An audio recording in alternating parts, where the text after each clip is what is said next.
to especially give all my time to a friend that I know 2 years ago. She inspired me a lot. I met her the first time when I listened to her story on the TEDx stage in Ocala. And instantly I felt really moved and touched with her story. And she inspired me to tell my story because she also have a very heart-wrenching story that I'm not sure she's gonna share with you or not, but we're gonna let her make that decision. But she's a brilliant, brilliant producer, director, Thank you. actress, Ooh. author, speaker.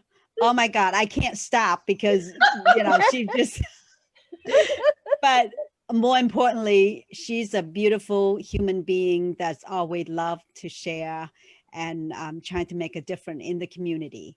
So, Kim, Yes. we're so glad you're here with us Yes. today. And Mm. I can't wait for you to share with our audience who you are and what your passion was, and, just give us a little bit snippet about your story. Thank you so much, Lee. And thank you, Sarah. It's a real pleasure to meet you, Sarah, for the first time and to hear just briefly about your story, excuse me. And Lee, yes, it was 2 years ago, November. I think it was November 4th. And we met at the Riley Center. Mm-hmm. And you came up to me after I gave my TED Talk, TEDx Ocala. And I want to give a shout out to Manal Fakuri and all the work she's done as a TEDx curator here. I've been involved with TEDx Ocala for about 5 years.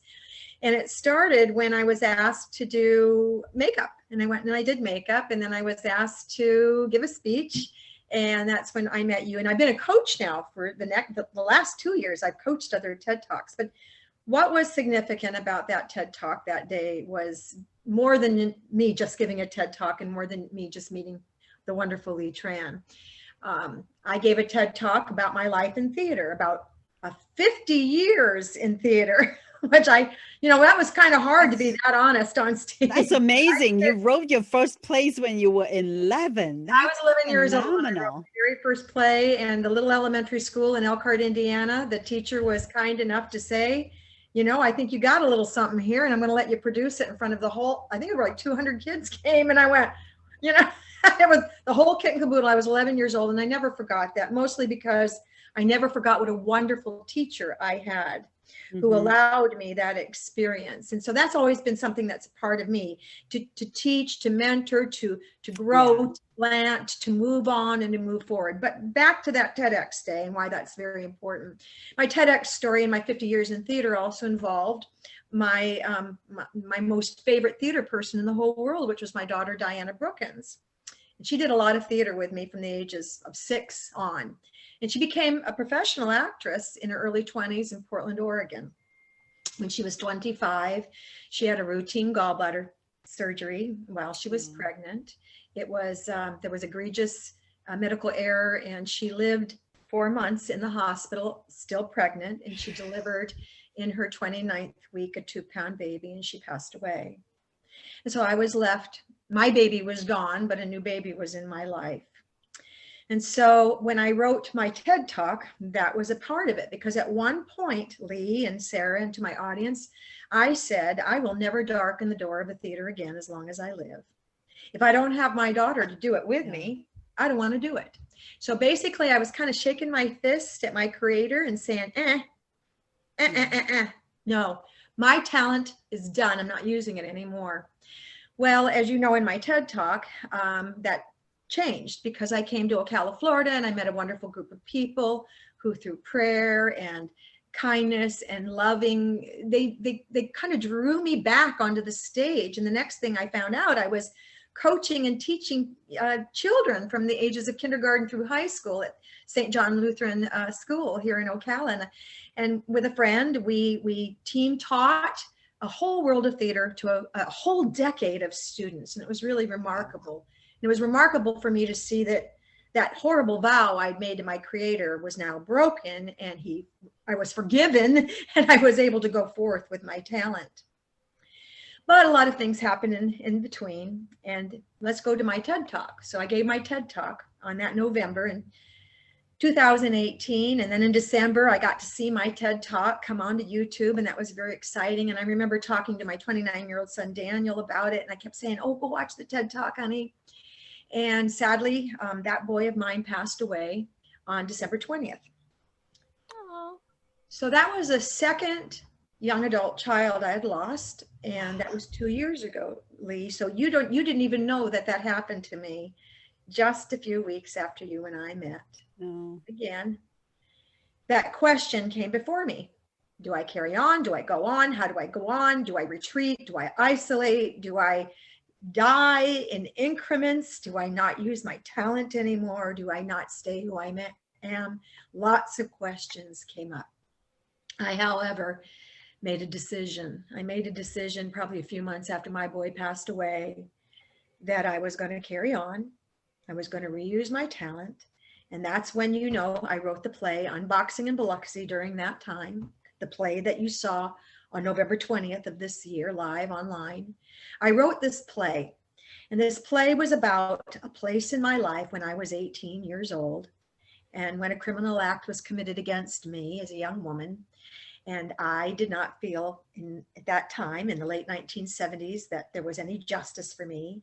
And I took that horrible incident and I locked it away in a box. And I said, I will never open this box again. And that is the only way I can get through life, is if I keep this box locked, right? So I wrote this play about this experience and about unboxing this experience in my life. So I've got this unboxing experience of a very painful 40-year epically bad thing in my life, coinciding with the loss of my adult children. What do? Do I persist? Do I move on? And I persisted. I moved on, not by myself, because Lee and Sarah, I'm sure you would agree with me, we don't ever do anything all by ourselves, do we? Never. Not one thing in my life have I ever truly ever done by myself. I was never alone. And so a great group of people in this community saw my play. They knew about my boy, and they came together, and the College of Central Florida produced Unboxing in Biloxi. They gave their space, their time, their young actors, their young assistants, their young tech people, and it was produced on a big stage. So fast forward over that year, coping with the loss of a second adult child and what that meant to me, but still pursuing this path with the talent that I was given to use. And a great friend of mine from high school came alongside of me. So this is a story of two women of a certain age at this point. I'm 60 something, and so is she. Oh, let's just be honest, I'm 64. And she came alongside of me and she said, I'm going to be your friend. We're going to do this together. We're going to work on this play together, because she knew my story and she walked alongside of me. So then, Lee, what happened was the pandemic struck. March 14th, we had a major lockdown here in Florida. That was the day suddenly the streets were empty. And I made a decision that day to go see my 82-year-old mother in Crystal River and her 90-year-old husband, because I didn't know when I was going to see them again. On the way home, I called my son, and my older son, my 40-year-old son. I have 5 children, by the way. I had 5 children. I call him on the phone and we exchange our love for each other. And he says, I'll see you Monday. And he said, I don't feel good, Mom. I've got to go. And he passed away. He was walking down the street. We still, because of the pandemic, do not know exactly. First of all, I'm very grateful right now. A lot of prayer went into this so I could tell my story and not break down with you. So given a lot of gratitude right now for being able to do that. So my boy, Jeremy, who had served our country for 10 years, and by the way, he was born on Christmas Day. So this is my first Christmas without him. It's my second Christmas without Daniel. So all of this has transpired, Lee, since you and I met that day at the Riley's. Oh my gosh. And you came up. So here, I want to keep pushing forward here. First of all, I want to say that we give our deepest condolences for all the things that you have experienced. No greater pain than the pain of a parent watching your child. I don't even want to go there, but you are very strong women. And I can't believe that since we meet each other 2 years, and you have so many incidents one after the other, Yes. and you have turned that tragic into magic to That's sweet. help all the community move on along with this pandemic. Yes, And I ma'am. want to give a testimonial. I've never watched. I love theater. I love theater with all my heart. Anytime I could go, find a chance to do it, I would do it with my friends or with my husband. And I never thought anything much about theater on Zoom. And you have definitely changed my mind about theater, because I was actually trying to do work and have it. I have it on the screen and then watch, and literally I stopped working and just glue my eyes on the screen. Mind you, this woman is brilliant. She's a writer, producer, director, probably everything that you want. She can do it. I can't dance. Yeah. It's okay. Yeah. I'm sure you can. So let have Kim continue her story a little bit. Yeah. Yeah. Well, I want to say we invited Lee to come on the show on our opening night. So let's fast forward. We did a proof of concept, an online show for the play that I've told you about, Unboxing in Biloxi, which is a kind of a Steel Magnolias type play with a very serious theme, and it involves sexual violence and sexual assault. And so we did a proof of concept in May, and we just did like a one-act section of the play, the party scene, if you remember, Lee. And we saw that it was successful and it was engaging. It's really moved, and I love the way that you set up the set. That is, there's obviously there's a few minor glitches because of technology. Yes. But I just love the passing water, and I mean that was just really brilliant the way that the director was Jan Thomas, my friend from high school, who was my co-producer, and also the dramaturg. She was the one that helped once I put my story on paper. Jan Thomas. By the way, when we were in high school, she said she was always going to direct me someday. So here she's doing it. Yeah, it's her dreams fulfill. But what I want to tell the audience is quite an experience. It's amazing, and something very new and very different. And you have brought that to life. I mean, it's very captivating, and I applaud you for doing something completely out of the box. Well, Lee, when I did my TED Talk was about how theaters were closing all over the world. Well, that was in 2018, and then they really did close. You have a foresight. I went, I thought my TED Talk was about theaters closing, and now they're all closed. What did I do? And so I want to tell you a little bit about the theater company being like yeast, like good yeast for great nutritious bread. It's just growing. We have a group page that you joined, and then we invited you to be at our grand opening, and you were a big hit because, Lee, you said something very important that dovetailed and tied in perfectly with Unboxing in Biloxi. You said that there's a 40-year mark where things get opened up inside of us and unboxed inside of us. And I understood that perfectly. And I wrote that through the play that you hadn't even seen, but I was writing it. It was a 40-year journey. And it took 40 years to be able to tell the story. And you know what? I promise you, once I told the story, it didn't hurt nearly as much anymore. And it touches me because it's got a lot of angle in that play, because a mother-daughter relationship and the tragic of the incident itself. So there's so many level of things that it's moved and relevant to a lot of people, I'm sure, have one time or the other encounter some of those incidents. Or they know somebody, or they love somebody. Exactly. And I want to say that this story in the play is not exclusive to men, and I don't direct, or to women. I don't direct it exclusively to women. I make that very clear. It is a human problem. It's universal. One of the lines is that saris and burqas don't stop it. Nuns' habits don't stop it. And age doesn't stop it. Yeah. It's not what people think.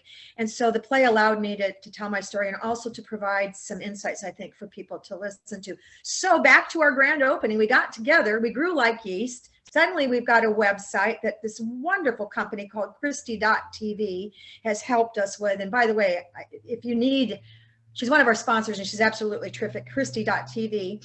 And so we did more than a proof of concept. As you saw, we had backdrops, lights, sound, props across 4 time zones, actors in about 6 different cities, while Jan Thomas directed from Indianapolis. This took place. Innovative. This is what I'm calling. One of the things, Lee, that we wanted to do was we wanted to use the same disciplines, which was an 8 to 10 week rehearsal schedule, the same idea of regular rehearsals, threshold of memorization to memorization, blocking sound, so that people had the experience of being in a theater. We even had an intermission which told you to go to the lobby. You did it. Yeah, I need my bio break, and that was perfect for it. And I want to give a shout out to the tech team of Z, Deborah Terry, and Madison Holm, and to our wonderful cast of actresses. They were incredible. And I mean, we even had one of our actresses get sick with COVID, and we had to replace her. She was so sick a week before we opened. I mean, and how I proceed and how I proceeded most of the time in life is with the green light, red light, yellow light process. Do I have a red light? Oh, better stop. Do I have yellow lights? Nah, keep going with caution. Think about things. Green, flow forward. And I want to tell you, we didn't get any red lights on our project. And then the next thing that happened, we ended up with a volunteer board, advisory board of 10 people. We have an attorney, we have a CPA, we've got tech people, we've got actors, directors, business people on this board. Just to let you know, Lee, the night that we opened, my director and I were watching, because the nice thing about online theater, while you can't shout out, oh, boy, I love that actor. Oh, boy, that actor looks dumb. You can't shout that out in the theater, but you can chat on a live. That's the chat. There it is. It was lighting up. I mean, yes. And people went clap, clap, clap, clap. But Lee, the thing that was amazing to us, more than anything else, is we didn't lose anybody. They stayed the 2 hours of the show. And I'll tell you what, you've got more reasons to ditch out of a show online, more excuses than you do in person. It's harder to get out of a theater, you know, but online, and they stayed. Excuse me, I apologize. You want a drink of water? Yes, actually, I do. Thank you. Hold on. But yeah, like I said, I confess, I thought I'm going to multitasking, and I'm going to watch, and I'm going to do something. And seriously, I dropped my pen, and I was just gluing on that. I want to hear every little line. And that's how captive. You were excellent. I have to say that I feel like there is something new and something different for all of us who can entertain in a very intimate way. Anybody can watch TV, but this is live, virtually live. Exactly. I mean, and let me tell you, we've got a couple other things planned. If you missed Unboxing in Biloxi, we are going to be doing a watch party for the public on December 30th. So write that down, December 30th. It's a mini fundraiser. I think it'll cost you $5. It's well worth it. And then we're going to do our Celebrate Up variety show on January 15th. And I'm going to ask you right now, Miss Lee, would you do part of your TED Talk for us during our variety show? Oh, absolutely. Yes, that's my honor. Thank you. Right. Well, and I've invited Carson Hamilton, the young boy from Puerto Rico that I just coached and did a fantastic, and he just confirmed he's going to do it. We've already set up some musical acts. We've got a comedy act coming. It'll be about an hour and a half, silent auction, live auction, and all of that is to help us continue to fund our theater. We call our tickets linkets, not tickets. I love it. In the mail. We call our theater a live online theater. We're using our own terminology. We call it hybrid because we're combining film aspects with live theater. So I want to tell you about our next show. Little detail, but I love it. I love it. Your intermission, you even show the bathroom picture. And a refrigerator. We had a refrigerator open with a refrigerator, and then you have a bathroom hall. I feel like I am in the theater. It's time to go to get a bedroom break. Okay, ladies, we'd only have 5 more minutes. It's brilliant. Yeah. I'm going to tell you, the next show coming up is opening in February 19, 20, and 21, President's Week. It's called Tea for 3, Lady Bird. Pat Nixon and Betty Ford. It's a wonderful play by Elaine Bromka. I've directed it before. I've played Pat Nixon, but this time it's going to be directed by Senator Dugan, the guy that plays Senator Dugan in Unboxing. And he's casting for the Three Presidents' Wives right now. It's going to be amazing. Elaine is going to be with us for question and answers. She is a Broadway actress. She's a film actress that you've seen. So we're going to put that one right there. That's coming in February. And then, this is tentative, but it looks like we're going to get approval. We're going to do Irma Bombeck's At Wit's End. If you don't know who Irma Bombeck is, oh my gravy. She was a woman of a certain age who made America laugh through a lot of hard times. So you know what? I am following you. So hopefully I will get all of that onto my calendar because I do not want to miss it. And if you could put all the information in our Facebook page and be engaged in the group. I'm sure that's going to be people who want to reach out and find out information. Great. And Lee, can I give away a link it to our fundraiser and a link it to T for Three? And all you have to do is go to our group page, Unbox Productions, and just say, I'm first for T for Three, or I'm first for Celebrate a Variety Show. So whoever does that will get a free ticket to the show. Okay. So just to make it clear, I have a link. It's a Unbox Production link right there. So if anybody click to that link, we'll go to Kim's page and then you can say, I'm first. And if you could also say that you're from S2T, that means that they'll know that you are audience from this page, surviving to platform. Yes. Very good. Very good. A couple other things. I don't want my best friend Jan to bark at me. We've got a fabulous website. Please go. There's a ton of content on there. You can look at our board members, cast members, upcoming events. So we've got that. We also have a GoFundMe, and we're so grateful for the people that help sponsor our technical equipment. And we still have the GoFundMe running because we still need technical equipment. So I think I got all my commercial announcements in. And folks, we're going to get through this.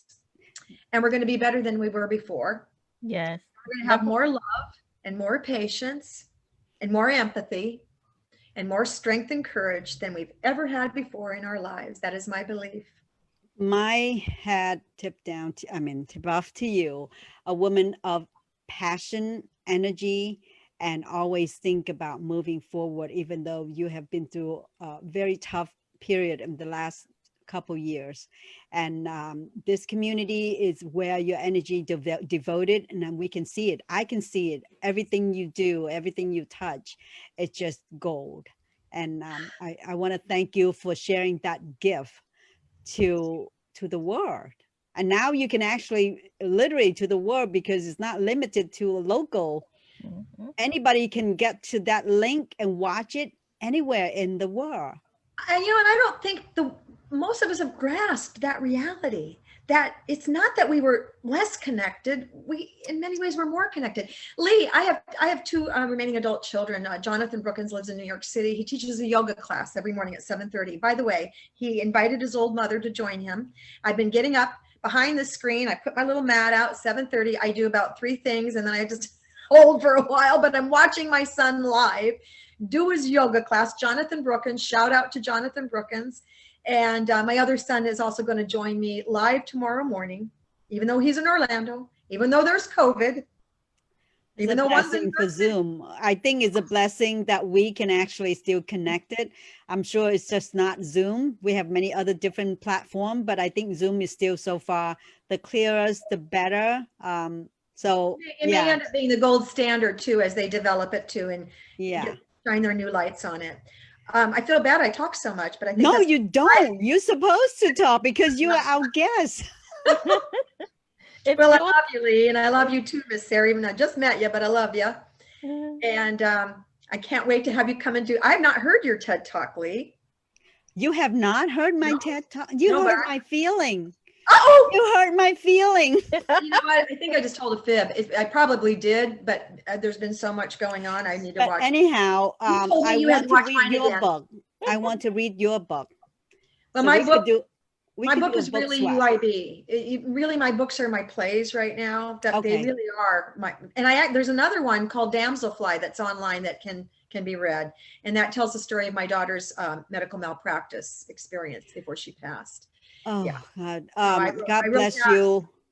And Yes. I think he will have continue to give you many blessings for your talent that you can share with the community. And I'm glad that you're not shunting yourself to a place that you're going to withdraw and be miserable, but you are out there helping the community and get support from the people that who love you and want to support you in so many ways.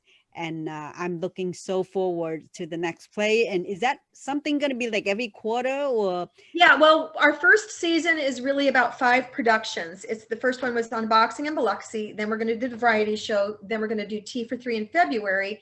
Take a teeny little break. As soon as we get approval, we'll do Irma Bombeck at Wits Ends. And then we're going to do Damselfly in the summer and dedicate that. And then you're going to go back to the regular theater when our pandemic is over, right? Why? You're going to do a hybrid. I love this. I know it is true. You can get actor and actress all over the world. You don't even need to come to one place. Honey, you don't have to stand in line. You don't have to wait for tickets. Yeah. You don't, it's just and you can be in your jammy and eating your own popcorn and drink your wine and do whatever you want. You know what? You can talk out loud. Yeah, you know? Absolutely. So absolutely. One other thing that I wanted to say is a kind of a theme, something that helped me a lot the last couple years is this idea of, well, Carrie Fisher, Debbie Reynolds' daughter, you know, they both passed away around Christmas time at the same time. When Debbie Reynolds followed Carrie Fisher, if you remember from Star Wars, Princess Leia. She struggled a lot in her life, Carrie Fisher, but she had a wonderful expression. It says, take your broken heart and turn it into art. Yeah. And I followed that up with, when your heart is broken and your mind won't work, trust your hands to make something. Well, I type and I put my words on paper, but you know, Lee, I do something else too, don't I? I do this. Oh yeah. Oh my God. I got to introduce you to one of my friends who are miniature collector and person. That's wonderful. I love it. That's an old cell phone box. I just took when I couldn't figure out what to do with my brain or my heart or my mind. I just started making. What kind of scale is that? Like, it's my scale. It's your scale. My scale. I know there's a certain standard. So when I see little things, I will remember you. Oh, look at That's that. awesome. That's a matchbox. So cute. That is so cute. Beautiful. Thank you. You know what? It's fun. It keeps my heart a little bit merry. I make little tiny things. In fact, I don't know why, but I made this little. It looks like a toilet. Is it? No, it's not a toilet. See, what is It's it? a mop and a bucket. A bucket. Okay. Now I see it better. This was made out of my albuterol inhaler. Okay. All right. I mean, you know, there are some advantages to getting old. You can do stuff You're like this. very, very creative. That's for Gotta sure. just keep moving forward, my love.